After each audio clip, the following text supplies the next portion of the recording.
खुशामदीद वाए हमारी चौखट पर, बहार जिसके कदम का तवाफ करती है।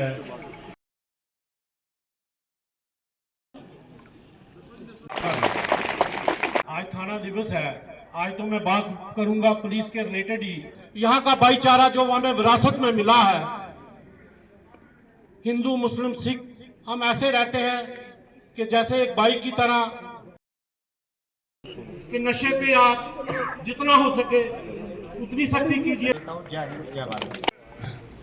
यहाँ पे आए हैं तो हमारी महफिल की शान बड़ी है, क्योंकि ये पहली वो थाना दिवस है मेरे यहाँ आने के बाद। यहाँ पे डीआईजी साहब ने जहाँ पे जो है उनकी शमूलियत हुई है, उनकी प्रेजेंस हुई है, उसके लिए मैं डीआईजी साहब का धन्यवाद करता हूँ। मसले JNK की करे या ज़िला रामबन की करे तो चैलेंजेस एक जैसे ही हैं। जो इन इलाकों की हवा बदली गई है, उस हवा को दोबारा से जो है पल्यूट करने की कोशिश जो है वो की जा रही है। दुश्मन देश और उनकी एजेंसियां जो हैं अभी भी पूरे पुरजोर तरीके से लगी हैं, और ये जो हवा बदली है उसमें आपके कंट्रीब्यूशन को जो है नज़रअंदाज नहीं किया जा सकता। और यही चीज़ जो है, यही बात जो है दुश्मन देश और उनकी एजेंसियों को अखड़ती है। ये भरोसा आपकी अपनी पुलिस पे है, ये आपकी अपनी पुलिस है, आपको इसी पे भरोसा करके चलना है, और हम हर ये कोशिश करेंगे कि वो आपका भरोसा हम जीत सकें। फर्स्ट, सबसे पहले मैं मुबारकबाद देना चाहता हूँ आप सभी को, बटोट वासियों को, रामबन वासियों को, कि इस साल हमने अपने लेवल पे जितना भी हमें लगा कि यहाँ किस चीज़ की ज़रूरत है, उस हमारी अपनी असेसमेंट के हिसाब से एक नया साइबर पुलिस स्टेशन रामबन को इस साल से, इस महीने से दिया है और वो शुरू हो चुका है। जो आदेश हमें माननीय उपराज्यपाल सर, हमारे डीजीपी सर और बाकी सारी हायरार्की की तरफ से है, गुनहगार को छोड़ो मत और बेगुनाह को छेड़ो मत। इसी लाइन पे जम्मू कश्मीर पुलिस काम कर रही है, और DKR में हम सारे के सारे मेरे साथी हम इसी लाइन पे काम कर रहे हैं। बेगुनाह को छेड़ेंगे नहीं और गुनहगार को छोड़ेंगे। दुश्मन देशों में बैठ के लोग दिन रात लगे होते हैं अपना एजेंडा आगे ले जाने के लिए, लोगों को गुमराह करने के लिए, भड़काने के लिए, बहकाने के लिए और रेडिकलाइज करने के लिए, अपने एजेंडा को आगे लेके जाने के लिए।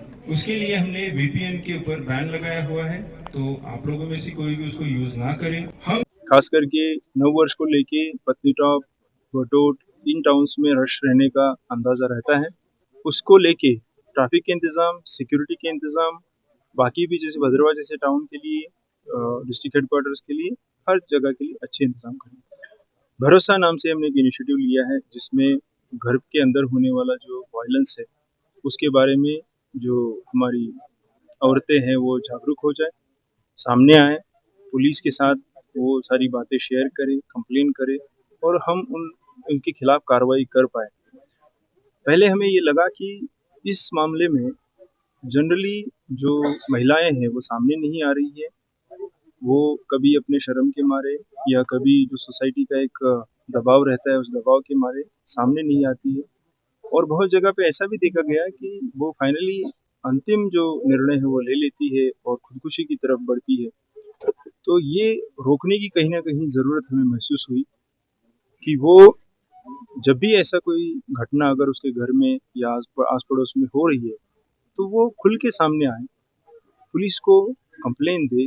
पुलिस में आज की डेट में हमारे पास महिला अधिकारी हर थाने में तैनात है, उनके पास वो आराम से अपनी बात को रखे, और अगर ऐसा कोई करता है तो उसके खिलाफ हम कानूनी कार्रवाई ले सकें। तो उस अवेयरनेस प्रोग्राम का अच्छा रिजल्ट हमें दिख रहा है। महिलाएं सामने आ रही है, हमारी जो महिला अधिकारी, महिला पुलिस अधिकारी है, वो स्कूल्स में, कॉलेजेस में, मोहल्ले में, गांव में, हर जगह पहुंच रही है, महिलाओं को जागरूक कर रही है, और महिलाओं के खिलाफ अगर कहीं पे भी अन्याय हो रहा है तो वो सामने आके हमारे पास कंप्लेंट्स दर्ज करा रही है, जिसके ऊपर हम कार्रवाई कर। साइबर क्राइम को रोकने के लिए हर जिले में शुरू हुआ है, रामबन में हमने साइबर पुलिस स्टेशन शुरू कर दिया है। ये रामबन वासियों के लिए एक काइंड ऑफ मैं कहूँगा कि उनके बेनिफिट के लिए, और उनका जो पैसा ऑनलाइन फ्रॉडस्टर्स के थ्रू लूटा जा रहा था उसको रोकने के लिए हमारी एक कोशिश है, पहल है। गोरगरीब जनता के जो लाखों करोड़ों रुपए लूटे जा रहे हैं उनको भविष्य में इस तरह से लूटने ना दिया जाए, उसके लिए हमारी पूरी कोशिश रहेगी। कोई भी अगर मैसेज आपको किसी भी प्लेटफॉर्म के ज़रिए से आपके फ़ोन में आ जाता है, पहुँचता है, ज़रूरी नहीं है कि जिसने वो भेजा है वो उसने खुद ही लिखा है। ये बहुत सारे मैसेजेस जो फॉरवर्डेड होते हैं, और फॉरवर्डेड मैसेजेस वो किसने बनाया, क्यों भेजा, उसके पीछे उनकी एक मंशा होती है, एक षड्यंत्र, एक एजेंडा भी हो सकता है। मैं सारे जवानों को, युवाओं को खास करके ये बताना चाहूँगा, ऐसे किसी के षड्यंत्र का शिकार ना बने। आप कोई भी मैसेज अगर अपने पास लाते हैं तो उसको पहले देखें, पढ़ें, समझें, फैक्ट चेक करें और थिंक, सोचो। शेयर करने से पहले ज़रूर सोचें, अगर वो ज़रूरी है शेयर करना, अगर आगे जिसको हम शेयर कर रहे हैं उसमें कोई अच्छाई है, भलाई है, तब की बात है। अदरवाइज अननेसेसरी की शेयरिंग से बचे, किसी के एजेंडा और षड्यंत्र का शिकार ना बने। रामबन जिले में भी वीपीएन का यूज़ बैन किया गया हुआ है। अगर कोई भी वीपीएन यूज़ करता है तो उसके खिलाफ फिर कानूनी कार्रवाई हो जाएगी। वीपीएन का यूज़ करके या किसी भी तरीके से ऑनलाइन रेडिकलाइज करने की कोशिश अगर कोई करता है, आपके आसपास में ऐसा कुछ आपको पता चलता है, तो ज़रूर पुलिस को सूचित करें। हमारा जो सभी चीज़ों के लिए एक ही हेल्पलाइन नंबर है 112 इमरजेंसी रिस्पांस सिस्टम है। आपको किसी भी तरह की कोई भी परेशानी हो, सरकार की तरफ से, एडमिनिस्ट्रेशन की तरफ से एक ही हेल्पलाइन नंबर रखा गया है 112। इसके ऊपर आप कॉल करें, आपको किसी भी तरह की परेशानी होगी आपको हल की जाएगी।